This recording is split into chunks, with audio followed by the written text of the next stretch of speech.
Welcome to Coffee Break with Rachel V. Hill, presented by Superbook Sports. Taking a daily look at the biggest stories in Denver sports and interacting live with you, the Coffee Break fam.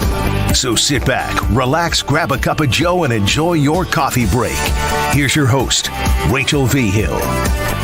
Still not Rachel V. Hill. It's Jake Shapiro with D-Mac. D-Mac, I see you've got the training camp bucket hat on, Superbook Sports. Well, hold on, Jake. What do we call this hat now? Bucket hat. What does Sean Payton call this hat? Not a visor. Gilligan hat. Gilligan hat? A Gilligan hat, because he doesn't want any Gilligan hats on the sideline. So I am wearing, in honor of Sean Payton, I am wearing a Gilligan hat. So he'll probably shout you out today. Did you notice my vaguely Rockies hat? Yes, I've noticed that. I see that as well. Now let me ask you this, Jake, just to heat check on ageism here. How old are you? I'm 28, I think. Okay. Who's Gilligan? He was in Gilligan's Island. And what was Gilligan's Island? A spin-off show from, I know it was not a spin-off show. Oh, well, it was a TV show in the 60s. That's right. And what was the premise of Gilligan's Island? Wasn't Gilligan lost on the island or something, and he was friends with people? I have no idea. And it's so funny, what depending on how old you are, right? Is where your pop knowledge about certain things in American culture just ends, or you vaguely hear about something. Well, so it's funny because I'm pretty good at normally the stuff that goes backwards. It's the stuff that's a little bit younger than me that I struggle with. Will Peterson and I actually had this problem yesterday. Vanessa Hudgens, who was the star of High School Musical, her fiance, husband-to-be Cole Tucker, got called up to be part of the Colorado Rockies. Yeah. Will had no idea of what I was talking about, and I'm like, Will, I had a whole party for High School Musical at my house in middle school. This was the biggest thing that could have happened. And he's like, nope. So, yeah. Now, see, and if you ask me, D-Mac, what's the basic premise of High School Musical and who's in it? I would say something like you just said. Gilligan was on the, I'd be like, well, by the way, I don't know if I would even know Vanessa Hudgens was in High School Musical, but I would just say, I think it's a high school and they had a musical, You got it. You nailed it. But Gilligan's Island, the premise was Gilligan was the assistant to the skipper on a cruise ship that had 5 passengers: Marianne Ginger, the professor, and Thurston Howell and his wife. And they went out for a 3-hour cruise and they got lost, and they ended up being shipwrecked on a deserted island. And that was the premise of the TV show that went on for years and years and years and years and years. And Gilligan would wear a hat like this. Bob Denver was the actor's name.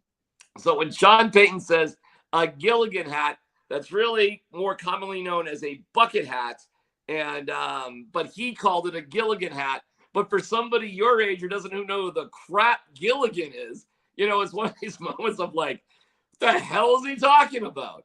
So, and keep in mind, by the way, with the Gilligan hat, I am older than most players on the Broncos. So they have no idea. If he went up and said, get rid of that Gilligan hat, nobody would know what the hell he's talking about. But I understood what he was talking about, and older people would as well.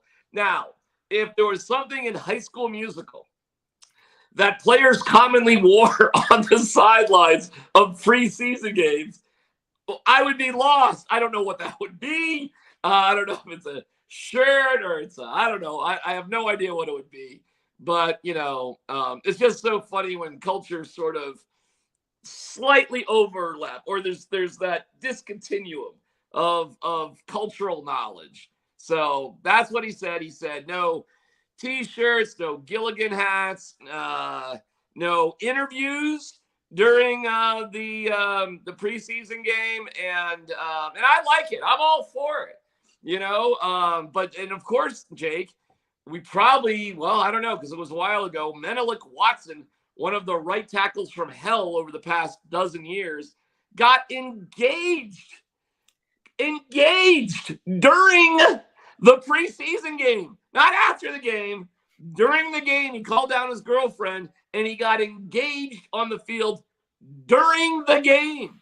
And, for all the party poopers out there that don't like field day and organize Halloween parties and that, that was the epitome of foolishness.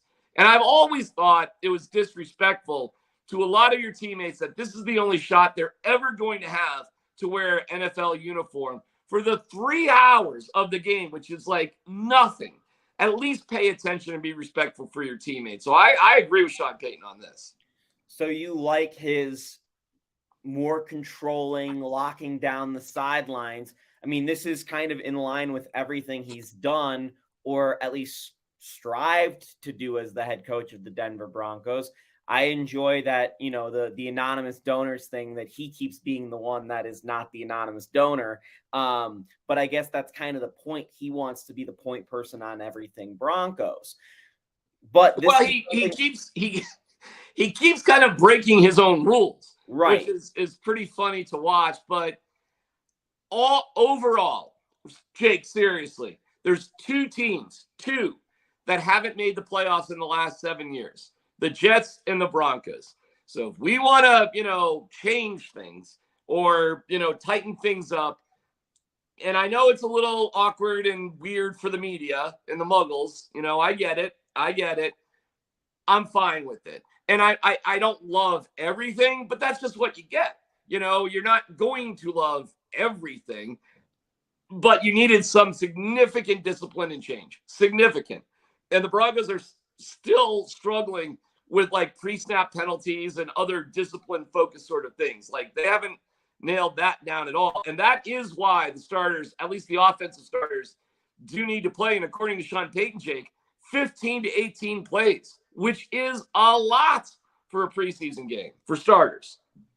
I just put these dots together in my head, but is it not funny that the Jets and the Broncos are the teams feuding, given the fact that they are the ones that have been the lousiest over the last about decade now of action? But yeah, you mentioned it, about 15 to 18 plays. So you're probably going to get 2 to maybe even 3 series for these guys on Friday.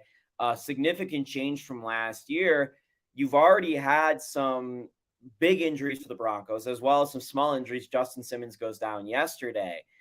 So we are not concerned about injuries. We are trying to callous and harden this football team, essentially, is the thought process, and get them in tune.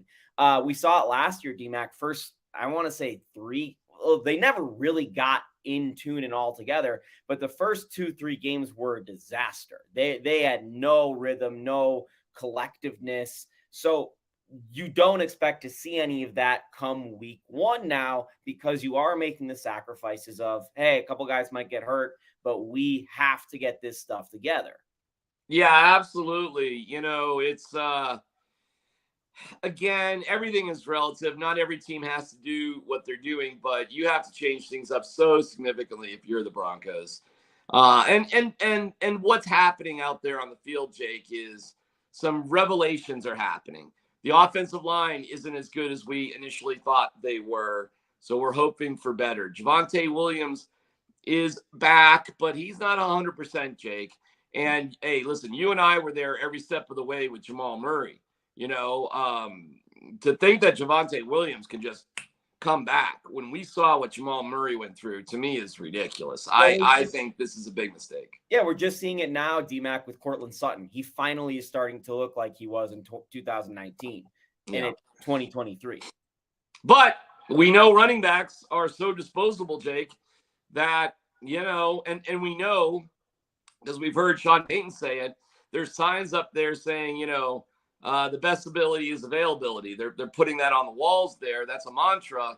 Like, get yourself ready to play. It's just a different mindset in the NFL. I mean, the Nuggets had really sunk a fortune in an investment of their franchise into Jamal Murray. The Broncos with Javonte Williams, I mean, it's a nice player. It's a second-round draft pick. But, I mean, they throw away second-round draft picks like, empty soda cans. Who cares? It's just not that big of a deal. So there is pressure for Javonte to get out there. However, reading the tea leaves, no wonder there are still rumors about the Broncos being interested in Josh Jacobs and other running backs. Josh Jacobs, Dalvin Cook, we've seen those. We've seen a couple others as well. I'll ask you right now, D-Mac, yesterday, close practice, who was hot, who was not? Two guys were hot. Well, Montrell Washington remains pretty hot, Jake, to the chagrin of Cecil Lammey. But there's a running back, Michael Burton, who's been in the league 9 years. He's 31 years old, number 20. And he is, to say he's Christian McCaffrey is way too much of a stretch. But he's a fullback, Jake, who is very comfortable catching the ball. And it really has made for some cool, simple, easy connections between Russell Wilson and Burton. And it's been awesome to watch because it's like not risky, safe. The guy can make the plays, make the catch. He's played for Sean Payton in the past. And overall, the fullback position has gone the way of the dinosaur. But he's a different type of fullback because he's got really significant receiving abilities and he's worked with Sean Payton before. I think he is a lock to make the team, and I think he's a secret weapon. And we saw it in action again yesterday. So know that name, Michael Burton, okay? Number 20 on the field, number 1 in your hearts. He's like what you would hope that Jano could have been, Andy Jano. So you actually want 22 Michael Burtons? No, if you have 22 Michael Burtons, you're going to lose by 100 points, Jake. He's 5'10", 240 pounds. I mean, you're going to get killed. But you like a guy like that for some real niche specialty plays on offense, core special teamer, and that drives me nuts. Like to say like the 22 Janos is to make it sound like nobody else is trying on the field. All these guys, Jake, let me tell you about NFL athletes for the most part. I mean, I'm talking like 99.9% of them. They work out, they try hard, and they're in great shape. Okay. And they're amazing athletes. The whole like 22 Janos thing. Holy cow. I mean, it's saying that was so disrespectful for so many of the other athletes out there who work just as hard and give just as much. But we like this guy, Jano. And I'm not even trying to rip on Jano. But of all the athletes on the field, Jano might have been like the least athletic of all the guys out there. I'm laughing. I'm sorry. I'm getting too serious on this because I know you were just joking around. But let's just call it what it is. It's a good niche little fit. If I could take 22 of anything, I'd take like 22 Von Millers. And, I think I'd make that work because I think they could kind of do everything. If you could find the freakiest Hall of Fame athletes on the field, Jake, right. That's what I would take. If you're going to fill out an entire team full of one player in Denver sports currently, it's obviously Nikola Jokic. And basketball is different because you can play positionless. Give me a team of Jokic's and we'll make it work. Right. I'll figure that out. Yes. Who was not hot at the closed door practice yesterday? Was there anyone who struggled, or I don't know if you can really even share that? Well, it was an odd day. I'm going to put the receiving group in the beginning of practice.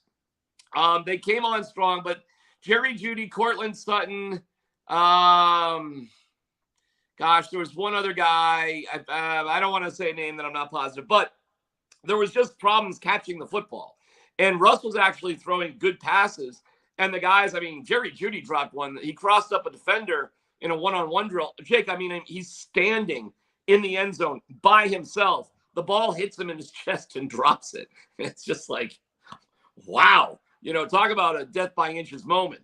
Now, of course, Jerry Jeudy made a beautiful touchdown catch later in the day. And so I would say who was not, it was just like in the beginning of practice, the focus wasn't there.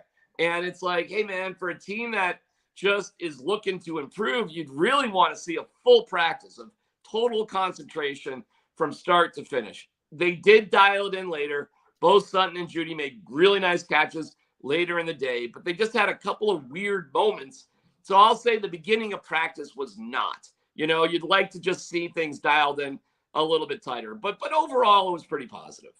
And Russell Wilson, where is he at right now? Has he made any strides since we talked 24 hours ago? The daily Russ, plug him into the machine at the side of the hospital. I feel like that's where we're at. Where's his heartbeat?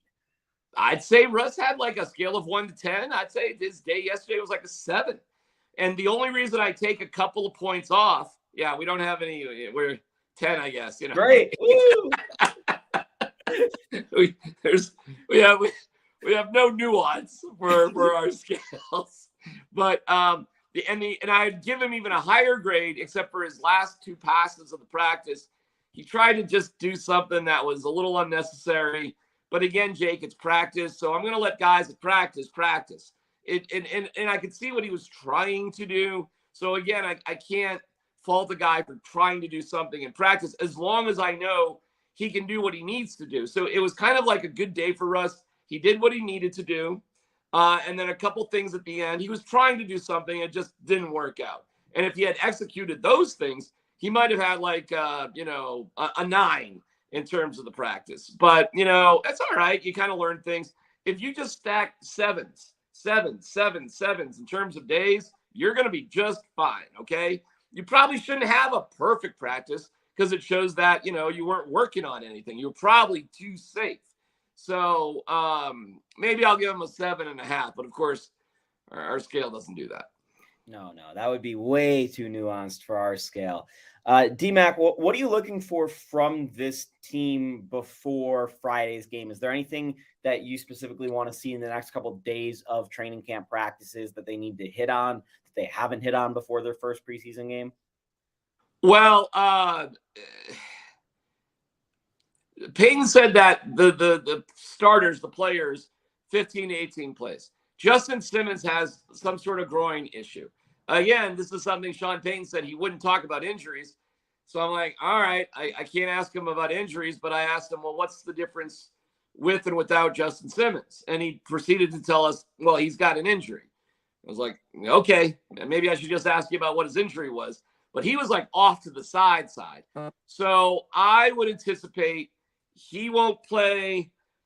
There's no reason to play Randy Gregory or Frank Clark, who are both sort of, there's little stuff going on there, not major. There's no reason to play Zach Allen, but maybe he wants to play, I guess, going back to Arizona, I suppose, but there's no real reason. There's no real reason to play most of the guys on defense. This preseason is all about the offense, and unfortunately, there's certain guys like Courtland Sutton and Jerry Jeudy that I say, I wish you didn't have to play them. Why risk it? But they've got to play in order to get in some sort of rhythm with Russell Wilson. And it is absolutely critical that Russell Wilson and this offensive line plays. Absolutely critical. They are so far behind the 8 ball in terms of being one with Sean Payton's offense. There really is no choice. So there you go. It'll be very interesting in New York to see if Aaron Rodgers even does play, because we know Nathaniel Hackett didn't play his starters. And, I mean, do you really need to play if you're Aaron Rodgers in preseason? But then again, Josh Allen played in the preseason. Tom Brady would always play in preseason. Mahomes played in preseason. It's not like this is crazy, Jake. No, this is more of a new thing. And, there are certain guys, like I don't expect Javonte Williams to maybe play in the first week at least of preseason. Can I give you my hot take of the day? I don't think Javonte Williams should play until like week 5 or 6 of the season. I don't think he's all the way back. I think they're taking unnecessary risks. I am learning from the Jamal Murray thing. I think he should have if he started on PUP, he wouldn't be able to practice. And he needed to get out there somehow. But I would really, really be careful with Javonte Williams. And clearly, I agree with you, Jake. There's zero reason why he should play against Arizona. Yeah, how hard is it as a running back to hit the A gap or the B gap? Like, it's right. Job's pretty self-explanatory. Not that it's not an important job, and Javonte is really good at it. I'm just saying, that's not one of those like quarterback, maybe like Aaron Rodgers, and not necessarily a completely new system because Hackett's there. But I'd understand, hey, you're with some new teammates, you've got a newer system. try to figure that out as the quarterback. Speaking of new, a lot of teams, trade deadline, made new acquisitions, specifically the Los Angeles Rockies of Anaheim. D-Mac, do you know how many games the Anaheim Angels have won since the MLB trade deadline? Oh, my God. Well, I saw C.J. Cron strike out like in a big situation against the Mariners, so I'm going to say 0. They've won 0 games since the MLB trade deadline. They won 1 after the trade with the Rockies, but they've won 0 since the actual deadline itself. Last night in a key game where, again, the Angels' playoff odds have gone from 15% to 1% since the trade deadline. Grichuk botched a ball in left field, and it cost the Angels the game. Former Rockies recap, the Cardinals and Nolan Arenado lost this weekend in their series against the Rockies. Trevor Story is finally set to make his season debut for the Red Sox this afternoon. Yeah, man.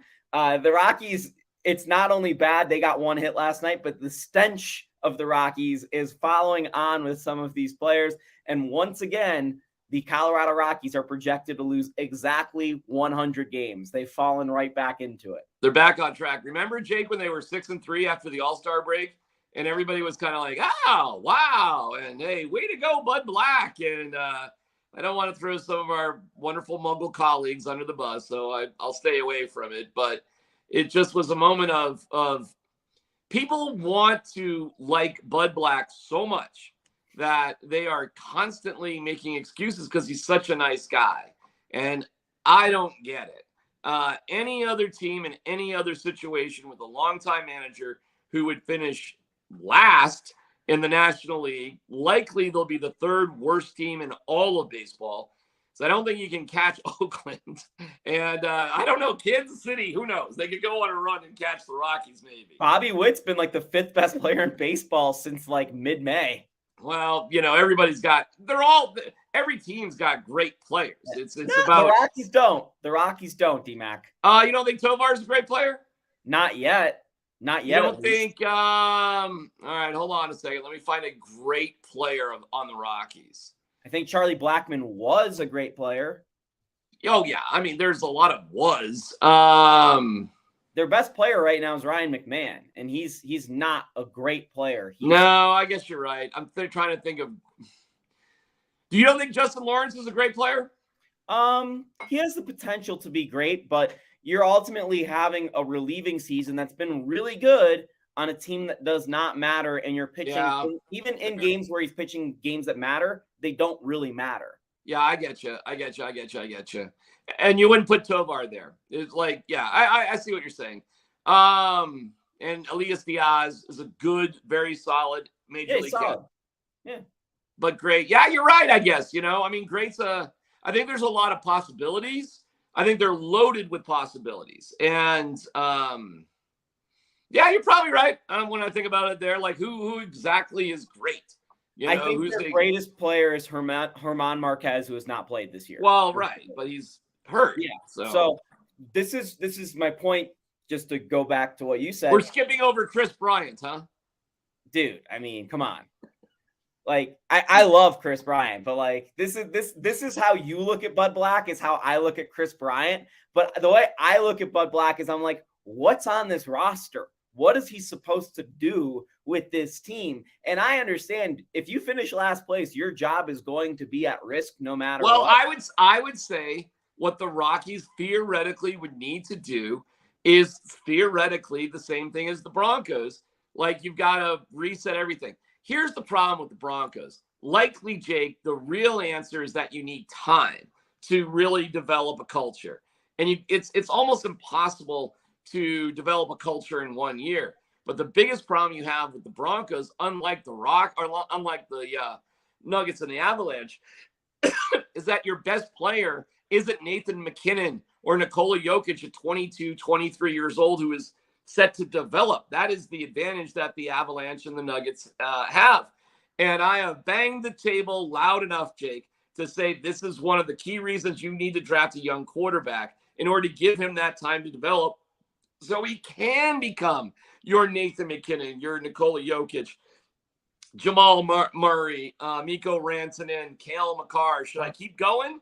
I mean, so to think that I've heard people say, well, they just need time to develop. It's like you put your back against the wall when you got a quarterback in his mid-30s, and you've got a little bit, I mean, Jake, a little bit of wiggle room at the end of next year to sort of start over. But it's not pretty, by the way. I mean, it still hurts you. And then when you start over, Jake, then you start the clock. You know, every time you get a new coach and a new offense. And for the Rockies, too, it's like, you know, the Chris Bryant deal was idiotic because what are we doing here? Where are we starting the clock with developing a new culture and what we're doing? A guy like Chris Bryant, you would theoretically bring into a team that, you know, needed a little something extra theoretically to move over. Not like what are we supposed to center everything around Chris Bryant? Like that's the future of the team, Chris Bryant? I mean, it's ridiculous. When the Rockies were any good, one of the core reasons they were was because of Todd freaking Helton and Troy Tulowitzki, young guys, and then Nolan Arenado and the young Charlie Blackmon. I mean, Jake, it really wasn't that long ago that we were getting champagne and beer poured on our heads when they made the playoffs. It wasn't that long ago, okay? But it feels like it. And, you know, unless you're willing to just start from the beginning and do the hard work. So you want Bud Black to be in charge of that? I mean, really? Well, I've seen it once is the thing. Is I saw Bud Black build that culture in 2017 when he came in from Walt Weiss. And by the way, I really liked Walt Weiss, and I thought Walt should have lost his job before the 2016 season if they were going to fire him at any point, because I thought firing him ahead of 2017 was too late, that he had already established that culture and that making that change out was too late. But it ended up working out decently well. I mean, they only won one playoff game, or they didn't even win technically. They won wild card games with that team. They never won any games in the DS or gotten to the CS. But I look at that organization and, you know, Chris Bryant, let alone the massive contract. I mean, it's not really starting a clock because you don't have a salary cap in baseball. But you're paying a guy $182 million for the theoretical production of Cole Tucker. Like you're paying him to be nothing. And he is not added any value to the team. He has sunken the team, if anything. And this is a guy who should be helping you. He's a former MVP. But I look at Tovar and I say, if Tovar can be that Nolan, if he can be that Nathan McKinnon, if he can be that Nikola Jokic, then the Rockies have something. The jury is still way out on Tovar, and that's okay because he's 22 years old, and in baseball, that's exceptionally young, unlike these other sports. Most guys get called up around 24 in baseball, not 21, and this is his second season. So I'm giving Tovar the longest leash in the world. That's okay. But yeah, I see Bud Black as the guy who orchestrated the only teams in Colorado Rockies history, 17 and 18, that had good to above good pitching. And he was the guy who kind of instituted the knowledge with those guys. The problem is they've held on to those guys too long. Kyle Freeland, Herman Marquez, Antonio Senzatella. And they didn't hold on to some of the other ones long enough. Tyler Anderson, John Gray. Mm-hmm. So they've just made some poor decisions. And that's why I ultimately look at management and ownership rather than Bud. But again, if Bud lost his job, I'm not going to be the person that said, oh, this is a huge loss for the Rockies. How will they move forward? I just don't think the fault lies with Bud Black at the end of the day. And it doesn't really matter who was managing that organization. So let me go around because it'll be theoretically Ryan McMahon, Tovar, Brendan Rodgers, Michael Toglia. Theoretically, correct? Yeah. Then you got Nolan Jones in right field, I guess. Sure. Okay. So you got I guess you got Chris Bryant in left field too. And you got Brenton Doyle in center field. Okay. So, and I'm not sure who's coming up the pipe for catchers. What's Zach Veen? Where would he play? Veen would eventually probably play shortstop or third base. It's going to be if Montero hasn't really figured it out to this point, and he's a little bit older of a prospect. So you would have Ryan McMahon basically as your utility guy / first baseman. With That's fine. and then you would have Veen go to third base, let's just say, and Tovar play short. All right. So, I mean, listen, these are all really good, young, talented players. Okay. So you've got a good basis there. And then it all just goes to pitching. But yeah, I mean, you were embarrassed last night. You get one hit, Jake. It's embarrassing. You get, what was it, 12-1 at the end of the day? I mean, and what we do once training camp is here, we just ignore the Rockies. So they'll have some, embarrassing moments that nobody will really even care about. And this is where Bud Black just gets like this crazy free pass. So I'm not anti-Bud Black. I'm sure he's a nice guy. But do you want to change the culture or not? And you're on the precipice of your worst season ever. They have never had a 100-loss season. So you're this close to your worst season of all time.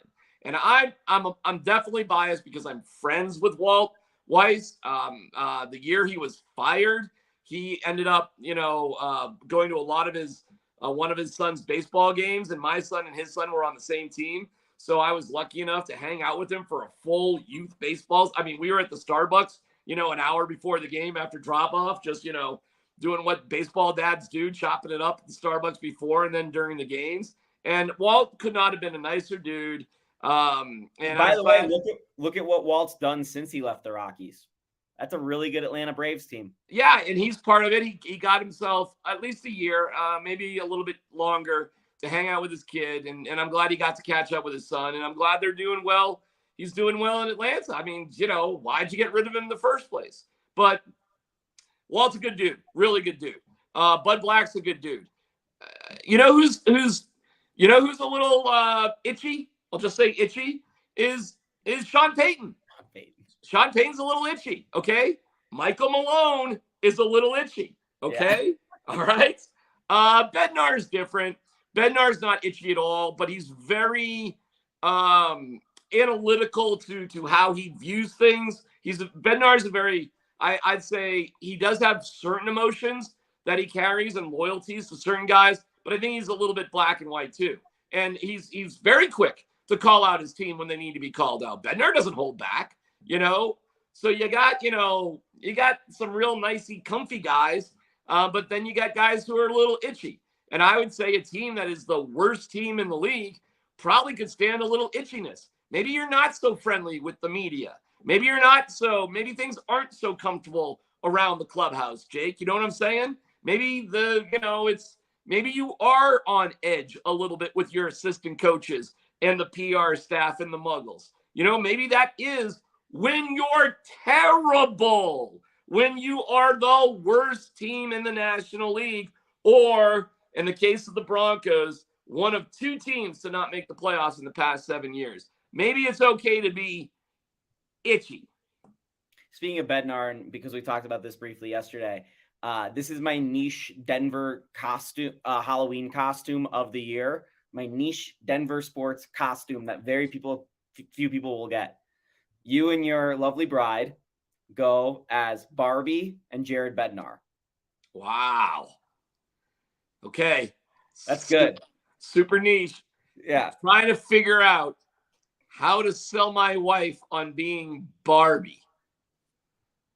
I got to be careful about that. I got to be careful. Spoiler alert. Spoiler alert right here, right now. At the end of, have you seen Barbie? Yeah, we talked about it yesterday. I loved it. So at the end of Barbie, the concept was, spoiler alert, that why don't you make I don't know how else to put it, like a drab, everyday, nothing special person Barbie. So is that an insult to my wife? And I said, well, anybody can be a Barbie. Just think of the end of the movie. That's a good point. Yeah. What are you saying? What are you saying about me, husband? Well, I'm saying anybody can be a Barbie. That's an insult, right? Yeah. Mattel's also making weird Barbies now. D-Mac, the Kate McKinnon character. Well, weird Barbies are going to be the best-selling thing they have. Yeah. Because the most common thing, Jake, in life is to think you are uncommon. But that's where we get with everybody is special in their own unique way. Okay. Okay, Gilligan, we gotta get to training camp. Gilligan, not Gillian. Gilligan's Island is a rich kid whose parents was from Silicon Valley, who gave him a yacht. That's Gilligan's Island. This is Gilligan. Gilligan and the Broncos back at the Valley. We will see you tomorrow for coffee break. I believe it's Will Peterson and you, D-Mac. So thanks for checking us out today. We will see you tomorrow. And don't forget to listen to The Drive today, 3 to 6 on Denver Sports 104.3 The Fan.